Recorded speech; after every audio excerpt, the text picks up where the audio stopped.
Good morning, everyone, or afternoon, depending on where you are coming from. I am so excited to introduce our guest today. Welcome to our Campfire Chat for May. Our guest, just give me 1 second here. Our guest today is Malcolm Berry, and I believe I'm just going to bring him up here. I'm producing everything today, so just give us a moment.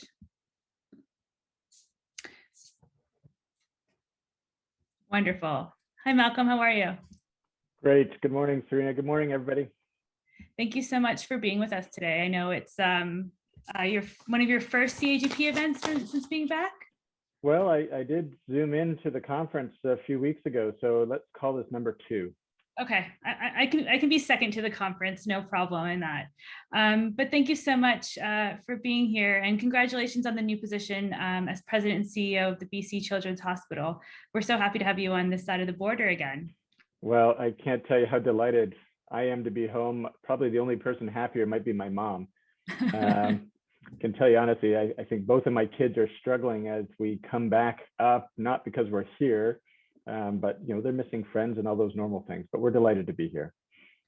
Yeah, and it's really great to hear and see you come back. And I was wondering, for those people, I know many of you on the call, Malcolm, I'm not sure if you know this, but we had over 100 people sign up, and Keith very kindly reminded me that it had more to do with you than me. So on that, for those who don't know Malcolm, do you mind taking us through a quick history of kind of how you got into the philanthropic space, and then maybe what led you over to your position in St. Louis? Yeah, no, thanks, Serena. I mean, I know there are many friends, and I say hello to you all out there, and to those whom I don't know quite as well. I'm delighted that you've Zoomed in this morning. And what I would honestly say is I came into philanthropy because of passion for children, passion for teaching, coaching, the passion for business, and somehow in a novel way, I could combine those three things together, put food on the table, and be able to have a really, really interesting career. But it didn't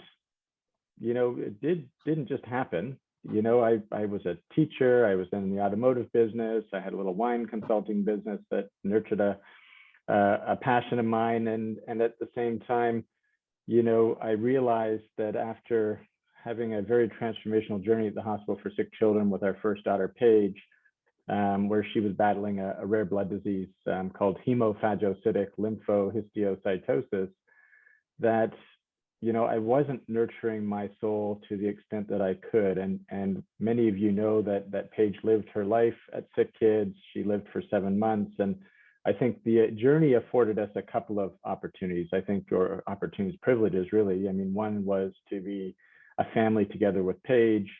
Another one was that opportunity to be in the moment. So as you're fighting relentlessly to help a little person survive a potentially life-limiting illness, you learn what it means to be in the moment and to really be focused.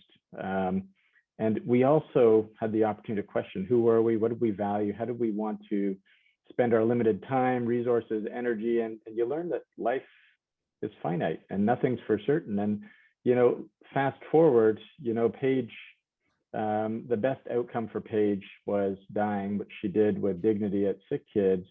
But the journey extended for me as I thought, quite simply, what could I do to ensure that no other family had to experience the journey that we had? Or if they did, because the reality is that many children don't lose or don't win their battles with a whole variety of things, could I be a part of helping those families survive the journey, not just survive, but be able to thrive as they figured out what that new norm or what continuing on meant to them? And lo and behold, it sounds pretty linear. Child at Sick Kids, child dies at Sick Kids, you go and work at Sick Kids. I don't think it was anything as linear as it sounds, but the weaving of the journey when you speak with mentors and seek advice from others and start to understand the different ways that we can lean in and invest our talents, it did lead to Sick Kids. And I was there for 10 years, just over 10 years, and it was fabulous colleagues, fabulous cause, life transforming for many. The opportunity came to go and join St. Louis Children's Hospital who's partnered with one of the preeminent med schools in the world, the Washington University School of Medicine.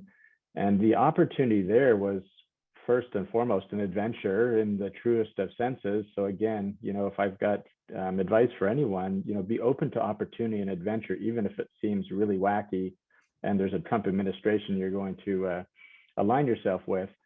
But it was an entrepreneurial opportunity to really elevate and mature the philanthropy operation in St. Louis, one that had been vastly underinvested in, and was trying to figure out what it wanted to be when it grew up. But the institution was trying to figure that out. So at once it was an entrepreneurial opportunity. It was an opportunity for leadership, for me to take a vision and build team and build strategy and be able to activate on that.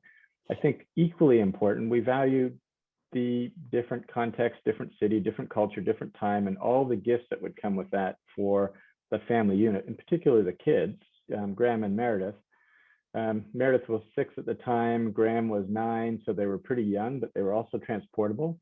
So, the adventure we had was an adventure in the truest of senses, but one that was really rich with experience, personally, professionally. And when the opportunity came to join the team in Vancouver, that was like a dream come true. Coming back to Canada, joining an exceptional team here, doing exceptional work, and being able to help elevate our sites here in a similar way that helps BC Children's reach its potential.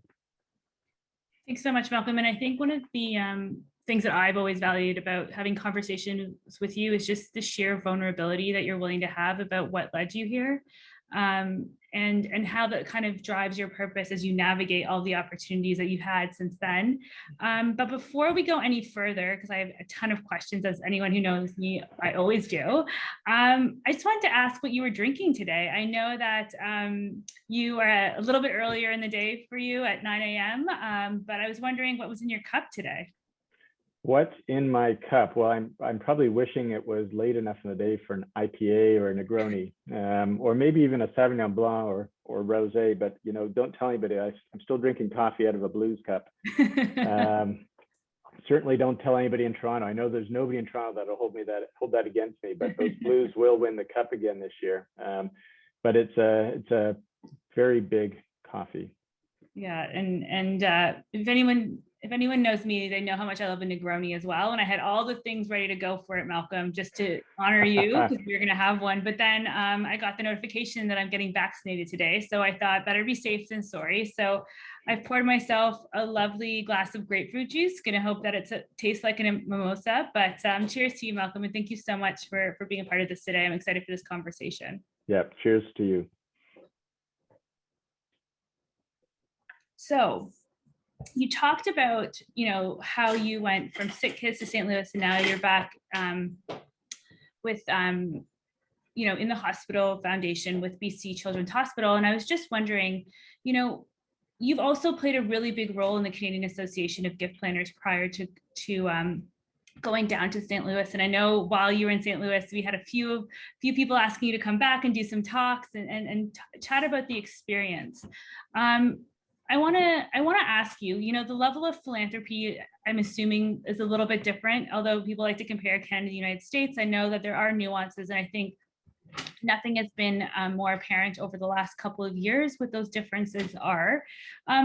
Just from a leadership perspective, how have you seen philanthropy differently than what you thought you were going to, when you made that jump over to the States from sick kids? It's such a good question. I expected it to be diametrically different, or totally bigger, badder, more sophisticated than what we see here. I think as a Canadian, it was heartening for me to hear from so many of my US colleagues and peers that they were looking to us as examples of good philanthropy, great philanthropy, catalytic philanthropy. How do we do our work? What does an environment that enables and supports philanthropy look like? And we were the exemplar. The US is bigger, There's more people, there's extraordinary wealth, and that goes without saying. I think many of us know, many of the great examples of philanthropy that was happening. But what was as apparent to me, at least initially, was really no different than what's here. People don't give unless there's a value proposition that's clear, that's concise, that demonstrates a compelling aspirational need. They don't give to things they're not passionate about. And certainly if we don't celebrate the impact and create experiences that engage our donors, our potential donors, our communities, and have that brand promise that just pervades, not just to the person we're connecting with, but 2 or 3 steps beyond, then philanthropy doesn't happen. I think often of Frank Mitten, who would talk about nothing coming over the transom without intention. And it's so true, no less true than it is here. So I think being purposeful, mapping out with intention, culture that manifests in donor experience, and that donor experience supported by the right stories, the right value propositions, with passion that connects values, is exactly the same there as it is here. Now, one thing that certainly was noticeable, especially in the early days of being in the United States or going to a place like St. Louis, I sort of chalked it up to being a passionate sports town, but I think there's passion for community. And I think that was one thing that really struck me was in a place like St. Louis, where there's been a lot of bad things, there's a lot of bad press, the community itself is extraordinary and extraordinarily passionate about enabling potential, about enabling itself, helping each other. And it's all the more remarkable when, especially when I reflect on living in a place that was the last state to abolish racism, that's still very segregated. It's literally a conversation about Black and white, African-American, white. And these are hard conversations. It's a hard place, but the passion and the vulnerability with which people were stepping into the conversation was really heartening. And I think that was an inspiration to me, but certainly that passion for community and enabling all that could be great was a key takeaway. So I hope that you'll humor me for a minute. I'm going to share a little bit of an anecdotal story just about the kind of leadership and support that you've provided me personally over the years. And I don't know if you remember this conversation, Malcolm, but it definitely sticks out in my mind. When I was kind of going into the chair role at the Toronto chapter, I was really nervous. I've been now with the Donor Motivation Program and I'm the executive director for 10 years, but back then I barely knew, how to walk. And this opportunity came up to be the chair of the Toronto chapter. And I always remember the conversation that you had. You carved out some time for me. I think we chatted for about a half an hour on the phone. And you talked about the idea of leadership, understanding timing and understanding points of transition periods and parts of growth, and what you were just chatting about and mentioning in St. Louis was, there is this cultural and historic complexity there, which I can only imagine was compounded by the pandemic, and then obviously the civil unrest that was happening throughout most of the United States over the last couple of years.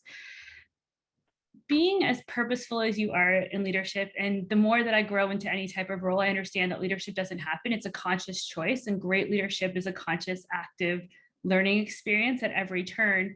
How did you work with your staff in St. Louis in the midst of all of the externalities that were happening and create a space for support, community, and leadership in an authentic way?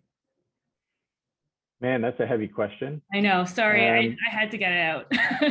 Well, I think again, it comes back to it's a team sport. It's not a one person show. I was grateful to have great leaders that I worked alongside with, but you've said some of the words, or we've said them already. It was, being courageous and leaning in. It was getting comfortable with being uncomfortable. Everybody knows the last year has been, it's been a roller coaster ride in the truest of senses, where we have ups, we have downs. Those ups are really high, the downs are really low. But, leaning into the conversation, getting comfortable with the uncomfortableness of the moment, being brave having conversations that are hard, asking questions. I think, in some ways, leaning on each other, perhaps in ways that that may be uncomfortable, or that we haven't contemplated before. I think one of my mistakes I made is, while I had a great team to lean on, I probably could have leaned on people more, not to support the team, but to even be conscious of self. I learned over the last year the power of, in spite of all the heaviness and all the heavy lifting, how do I model as a leader how I take care of myself, how I practice resiliency, how I can be gentle on myself. And, one of those gifts that we learned, through the loss of a child was no less true through the loss that we've all experienced through the last year, but it's that giving self grace, trying to be present and in the moment. And while there's so much going on that we can't control, what can we control, and how can we contextualize that for ourselves? But as a leader, how do we model what grace looks like?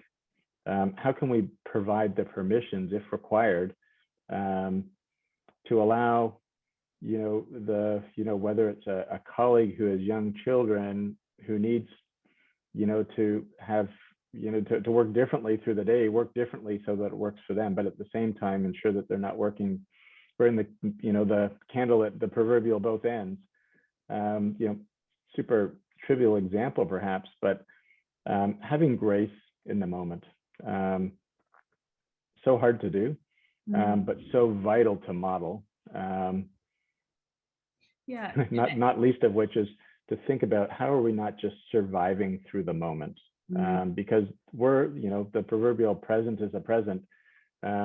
These days we lose if we don't harness all the opportunities in them. But I think to be present and have grace and be able to realize, what do we get as human beings from this moment we're in? It could be as simple as, I would come to work and talk about zooming in to phys ed classes with both of my kids. I'd never be afforded that opportunity. Yeah. So is that leadership? Maybe not, but it is when you're leading with your kids and showing others how you're surviving through a really difficult time. My son would come in every day at lunch. He'd bring me lunch, my home office, and he would come and wave to everybody and say hello. Again, not leadership, but it's just providing, hey, we're all in this together, and it's a wonky moment, but we need to figure out together how we can not just survive, but thrive through.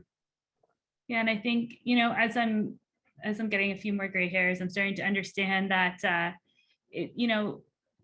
tactical and, product knowledge and all of the stuff that goes along with just the technical aspects of everything that we do is really important. But as you start to lead, especially during this time, as you said, showing grace, being vulnerable, and almost allowing the humanity to show through sometimes in a more effort-driven way, to allow people to take a breath, because I think we live in a society where doing more and doing more and doing more was always rewarded with, a bigger promotion or whatever it is, but understanding that you can't show up if you're not taking care of yourself and taking care of those people that matter to you. And as leaders to continue to grow, I always think that that's where I see the people who really pull ahead and have a great tribe following them. With that said, and I don't know if I told you I was going to ask this question, but I'm going to anyways. Are there any thought leaders or philosophers or people that you look to, or mentors even, that kind of when you're in those moments, and you talked about leaning on people when you were having moments of maybe self-doubt or how to navigate something? Is there anyone that you've turned to in the last year or before that have really helped kind of facilitate your thoughts on leadership? Well, I could probably be simple in the thought and say I leaned on my family, I leaned on my wife, I leaned on my kids, and boy, what can we learn from little people who are frightened, scared, but just want to be kids. And I think about the mission that I support, and part of the magic of just helping kids be kids is just that, is how do we simplify everything around us? So much I can learn there. I wish everybody here could meet my friend Art McCoy, and Art's the superintendent of one of the most challenging school districts in St. Louis, an extraordinary human being. But, he was someone who said, hey, be present, be vulnerable, but be in relation. So when we think about all the challenges or, what a leader represents, I often reflect back on those simple words and try and figure out, what does that mean for me, or what does that mean for us? Whether it's around diversity, equity, inclusion, or around racism, or around, shoot, what do we have to do if our numbers aren't adding up and we need to think about cutting back budgets and so on. But being in relation, being present with presence is something that Art shared with me. I had a board member in St. Louis, Jack Stapleton, big teddy bear grandpa fellow, and he would just talk about love, and he would talk about how does that present itself authentically. And so a good reminder for me of, how do you show up, and how do you relate with people? I could say, like Brené Brown is awesome, Adam Grant, Simon Sinek. I've just been reading David Chang's book, and he might actually be talking more about what a leader isn't and the evolution of leadership. A fascinating read. But another totally diametric thought would be, Liv Wiseman, someone that I haven't read widely, but she does have this concept that she relates, to something like, or it's akin to the genius maker. And what elite leaders do, I think, our obligation to create geniuses out of all those around us. It's just a beautiful concept. But, I could go from that concept to Art McCoy, to Jack Stapleton, back up to somebody like Max Dupree, who would be, one of those pontificators around servant leadership, and where, again, being present, being in the moment, leveraging the strengths of all those around you, makes great leaders. Period. Yeah, and Malcolm, I wish you could see the comments right now. A few people have said that's one of Malcolm's strengths, just allowing people to grow on your team and being okay with that growth. Because I think that that's a great part of leadership too, is understanding that people might not be with you for forever, but they could be with you for a short period of time. That time can be as impactful, right? And if you have a chance, check out the chat. It's pretty great. Well, you know what I'd add, Serena. Yeah. I think the magic too is I firmly believe we're all leaders. Maybe I'm a leader because I have a title that says leader, and I'm a big L leader, but everybody's a leader. But we have to enable that, or believe in that. And I think whether you're a proverbial little L leader or a big L leader, what does the world look like if we are all given that opportunity to not just be functionally what we're titled, but to be an ambassador for whatever it is we passionately believe in or work at or do. Simple concepts, but profound when it happens well. Yeah, and Malcolm, you kind of just teed me up to my next question. So you have taken on this new role with the BC Children's Health Foundation in the middle of a pandemic, where, I'm a huge believer in like energy exchanges. When you're in the room with someone, there's, kind of magic that happens. And I'm not sure if you had a chance to meet with everyone already in person. How are you managing, creating that sense of community with a new team while having to deal with, the social distancing and everything that's coming up with, and especially given the fact that you work at a hospital foundation, all of that is kind of compounding. So I'm just curious to see ask how you're navigating all of that. Well, it's like this conversation. I would far prefer to be in a room with all of you and be able to give you hugs before, after, riff off that energy, and talking to a screen is when you leverage technology to the extent that we all have, it's worked really well. But I think, like all of you, it's harder. I've joined a fabulous team, and I know some of them are on the call. They are a fabulous team. There's great leadership at all levels through the organization, and has it been challenged like everybody else? Without a doubt. We had a staff meeting yesterday, and I think there was 3 or 4 of us in our boardroom as we were zooming out to the team, and I commented around the fact that it's just nice to have 3 or 4 people in some sort of proximity. But without the benefit of being with or in relation physically with people, I think there's a concept that we probably talked about more earlier in the pandemic. There's physical distancing and there's social distancing. I think a lot of the social piece shouldn't be aligned with the physical distancing, and so even on Zoom, I've tried to speak with every team, all the leaders, trying to get to, each individual, because I think the power of what drives my passion is getting to know people and being in relations. So I think, to the best of what we're able to do safely, that's been a real focus. But has it been perfect? I don't think so. But can we lay the foundation to start to build those relationships and still be able to talk about values and talk about direction and be able to get feedback? I think we can. Maybe not ideal, but still, I think it comes back to some of those comments earlier around just being in relation, asking questions, seeking advice. That at least starts the formation of relationship, which will help guide us forward once we are ready to accelerate out the other side of the pandemic.